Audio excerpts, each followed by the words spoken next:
Bismillahirrahmanirrahim. Assalamualaikum warahmatullahi wabarakatuh. Perkenalkan, saya Dian Mariana dari Prodi D3 Kebidanan. Di sini saya akan menjelaskan tentang monitoring dan evaluasi kegiatan pelayanan kebidanan dan komunitas buat ibu dan balita. Selamat menyaksikan. Yang pertama yaitu monitoring. Monitoring adalah proses rutin pengumpulan data dan pengukuran kemajuan atas objektif program. Memantau perubahan yang fokus pada proses dan keluaran.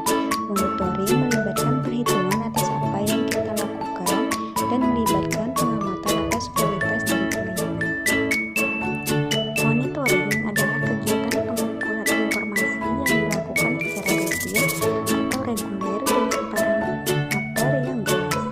Monitoring dapat juga diartikan sebagai penelusuran secara rutin dan pelaporan dari informasi yang menjadi prioritas dari program terhadap input, proses, output, outcome, dan dampak dari suatu kegiatan atau program dengan tujuan melakukan asesmen terhadap pencapaian tujuan dari suatu program.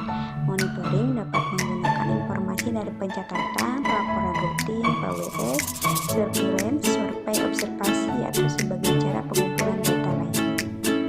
Selanjutnya, evaluasi. Penggunaan metode penelitian sosial untuk secara sistematik menginvestigasi efektivitas program, menilai kontribusi program terhadap perubahan goal atau objektif, dan menilai kebutuhan perbaikan, kelanjutan, atau perluasan program atau rekomendasi. Selanjutnya, evaluasi memerlukan desain, studi atau penelitian terkadang membutuhkan kelompok kontrol atau kelompok perbanding, melibatkan pengukuran seiring dengan berjalannya waktu dan melibatkan studi atau penelitian khusus.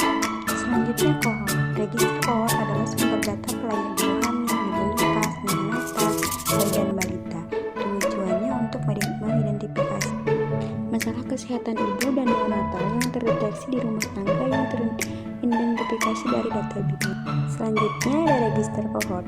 Yang pertama, register kohort ibu. Register kohort ibu merupakan sumber data pelayanan ibu hamil dan bersalin, serta keadaan atau resiko yang dipunyai ibu, yang diorganisir sedemikian rupa yang pengkoleksiannya melibatkan kader dan dukun bayi di wilayahnya setiap bulan. Informasi pada saat ini lebih difokuskan pada kesehatan ibu dan bayi baru lahir tanpa adanya duplikasi informasi. Selanjutnya, register kohort balita merupakan sumber data pelayanan kesehatan balita umur 12 bulan sampai dengan 5 tahun.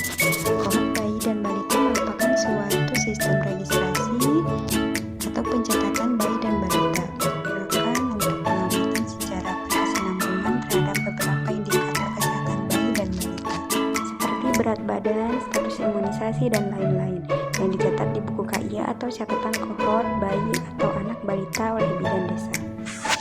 Selanjutnya, kohort bayi dan balita digunakan dalam memantau seluruh sasaran di tingkat desa sesuai konsep wilayah kerja puskesmas. Suatu registrasi biasanya berhubungan dengan sistem pelayanan kesehatan terhadap populasi yang diregistrasi. Pendataan suatu masyarakat yang baru dilakukan oleh komponen dari komunitas masyarakat bersangkutan karena mereka lah yang paling dekat dan mengetahui situasi serta keadaan dari masyarakat tersebut. Sumber daya masyarakat itu adalah kader dan dukun bayi serta tokoh masyarakat tersebut. Bersama-sama dengan bidan desa, pendataan ibu hamil, ibu bersalin, neonatal, bayi dan balita dapat dilakukan dengan mendata seluruh bayi ibu hamil yang ada di suatu komunitas tanpa terlewatkan yang dilakukan oleh kader dan dukun bayi kemudian bidan. Memasukkan seluruh data